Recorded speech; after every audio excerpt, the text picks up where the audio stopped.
like to say that I was marinating in this book for the 5 years I've been living in Park Slope, Brooklyn. I have a daughter who's 4 years old, and we moved to the neighborhood about a year before she was born. And I started watching the mothers in my neighborhood and thinking to myself, am I going to be like that? Am I going to look unhappy? Am I going to be pushing a double stroller side by side through narrow doorways? I started thinking about what goes on inside the minds of mothers. And I started imagining the inner lives of these people with whom I was coming into contact every day after I had my daughter. So I started thinking about bringing some of these characters to life and creating a novel out of 4 very different types of mothers, and really imagining my neighborhood, or reimagining my neighborhood the way it would be if it were interesting.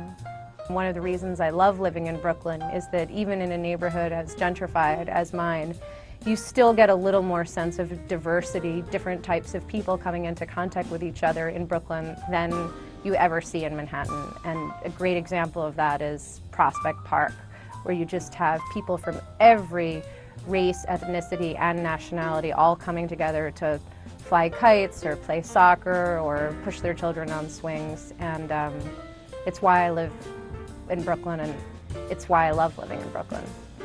I feel like women, when they read my novel, might wonder, did Amy base these things on real events? And it's good for them to wonder. I want them to imagine that you can swing with other parents by going on a local parenting message boards. I want them to imagine that an ordinary Park Slope mother could have an affair with a hot Australian celebrity.